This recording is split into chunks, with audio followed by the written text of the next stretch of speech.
Hey Craftsman crew and other viewers, today I'm going to start a new series called The Journey of Our Junkers. And what it is I'm going to go through some of the old junker cars that we used to drive over the years, and because a lot of them has been in pretty hard shape, and I used to not take care of my vehicles very well, and when I was younger I was quite fearless behind the wheel, I'll put it to you that way, and done some weird things with vehicles that most other people wouldn't have done. So yeah, so I think this will be funny. It'll be a little I'll still be releasing some yarns by the Craftsman and doing some of the other Craftsman type things on the weekend sometimes, but I'll be creating this content and putting it on a new playlist. And the first vehicle we had, or that I had when Annette and I first got together, was an old 84 Ford Tempo. Now this Ford Tempo was my first vehicle, and I got it probably about 6-7 months before Annette and I got together.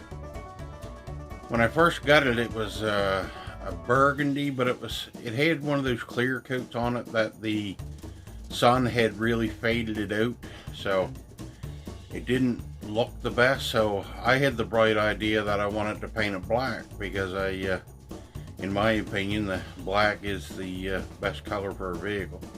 So I went to the local hardware store, bought myself about 6 cans of spray primer and a can of black trim clad paint and a roller and tray. So anyway, I got all set up one day and done some light sanding to the paint so the primer would go on well and stick, and then I proceeded to pour some of my black trim clad in the old pan there, and I took my roller and dipped her in, and by the time I had done all the primer and stuff, it was getting later on into the day, past dinner time, and it was getting really hot because it was a summer day. And so I started rolling and wasn't paying too much attention, just looking at the coverage. But then as I was getting farther along and the paint started to get tacky, that I started to notice that the hairs from the roller were starting to come off into the paint as I was rolling it. So anyway, I didn't notice this until I was about halfway through the car, so I said, well, too late now, I gotta finish it the way it is. So I finished it up, and it looked horrible. Like, it was black all right, but if you come up close to it, like, you could see all the hairs that had ripped out of the roller into the paint. So obviously after that I didn't really care too much about it, what happened to the outside of it. I had even scratched my name into the side of it, like where some people get those stickers made up along the door there. I scratched my name in the side of it, and scratched the Black Beauty along the back of it along the trunk. So anyway, and then when I got with Annette, I scratched her name into it on the other side. Anyway, yeah, I treated that car horrible. When I first got it, it had a head gasket leak, and I had to take it back to the garage that I got it from, and they fixed it up for nothing there. But then, man, like I say, I drove that little thing hard. It only had a 4-cylinder engine, and at that time I had a pretty lead foot, but keeping within all the laws of the road, of course. But anyway, now I used to drive it back and forth. I went to community college and studied aquaculture, and I was working at a mussel farm down in Mahone Bay to do my work practicums, and I stayed in Mahone Bay for the first week, but the bed and breakfast I was at had some pretty strict rules, and they never even made breakfast, so I got out of there pretty quickly, and couldn't find another place within my budget, so I ended up driving back and forth from home the whole time, and that's about an hour and 15-minute drive. Doing the speed limit. So anyway, I used to go there every morning. I had to get up like 5 o'clock in the morning, get ready and take off and be down there by 7 o'clock. So I wasn't wasting any time getting down there sometimes.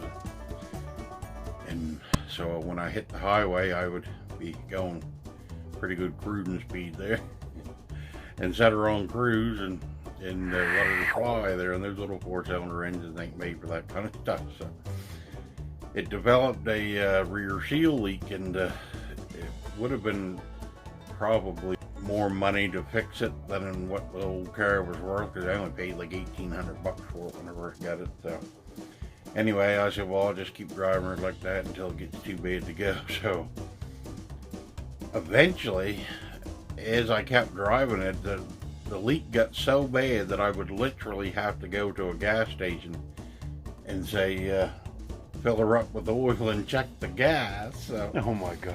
I used to actually go to the gas stations, and I'd get burnt oil that they had taken out of cars when they changed the oils, and I'd use that and put it in my car because it was using so much oil. So just to put it into perspective, my wife and I, we went to Bridgewater one time in the old thing, and as it was getting towards the end of its life, and I'd have to put a liter of oil in on the way down and a liter of oil in on the way back, and it's only like an hour's drive from here to Bridgewater, so that's pretty bad oil consumption. Now also, down in Port LeBaire, where my wife's from, there's an old pit road there, and I was driving down around there one day with my best friend Ernie there. And if you don't believe me, people who knows him can contact him, or he's even on YouTube. Anybody that don't know him can look up Ernie Morash on YouTube and make a comment on one of your videos and see if I'm telling the truth or not. This old pit road was pretty rocky and pretty rough old road, and I know there's some people who probably wouldn't even put a light duty 4-wheel drive truck down over that road. And I put that old Ford Tempo down over it. And Ernie couldn't believe it. Like, we were going out over there, scroll, smash, bang, going down under there. And like he said, man, I don't know how you're doing it. He said, without fetching up so hard that we can't move. So anyway, and then after that, we come up out the old pit road there, and we took a drive down to the what's it called here, the Sandy Banks or whatever it is, way down there, down the Sandy Bay area, and it's a long old dirt road. And as we come up out of it, unless we're down the high bank. Yeah, I was coming up out of there, and just raising the devil there, showing off with Ernie in the car there, and I come up out of there, and it's you're supposed to stop and make an 80-degree turn to come back up towards where Net's parents lives, and I slowed her down to about maybe 60-65 kilometers and made the corner there, around like that, like the Dukes of Hazzard there. So anyway, Ernie was like holding on to the side there. He said, man, you're going to kill us. And then there was also one day where I went, it was Ernie's birthday, and I picked him up, and we took off down to Yarmouth. Like, I was always like that. I never made much for plans. I was always pretty spontaneous there, and I'd just take off and go somewhere. So I went over and picked him up for his birthday there, and we drove to Yarmouth, which is from his place probably a little over an hour at that time. And we hit the main highway, and and the old car had cruise control there, so I put her on cruise, put my hands up behind me. He looked up and said, we're on the autopilot. Ernie freaked out, grabbed the wheel and hauled it back towards the outside, thinking we were going to drift over on the other side of the road. And pretty nice put us up on 2 wheels. So anyway, I got us back under control, and I said, Dirty, do not ever grab the steering wheel while I'm driving again. Anyway, it was pretty funny. So we ended up going the whole way to Yarmouth there, and I bought him a Big Mac meal and free birthday there at McDonald's. So anyway, we ended up coming back, and my mother wasn't really concerned because she knew what I was like, but his mother was freaking out, where have you guys been? But anyway, it was pretty good. But now we had some good old times in that old Black Beauty there. And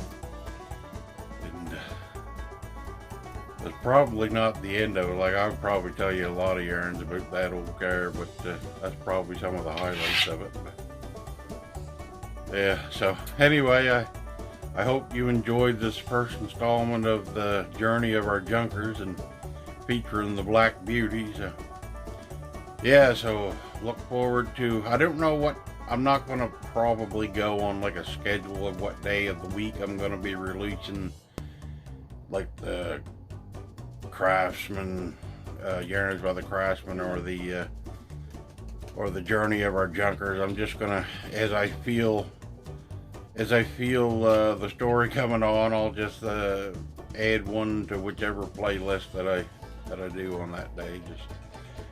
But anyway, like I said, I hope you enjoyed it, and with that, I'll say, remember, if you can't laugh with me, laugh at me, but keep laughing. Craftsman out. Have a nice day. Hey all, H.H. Craftsman here. If you like this video, please remember to like, share with all your friends, and even comment. It helps the channel a lot. And if you'd like to become a member of the Craftsman crew, it doesn't cost you a cent. Just hit that subscribe button. And remember, if you can't laugh with me, laugh at me, but keep laughing. Have a nice day.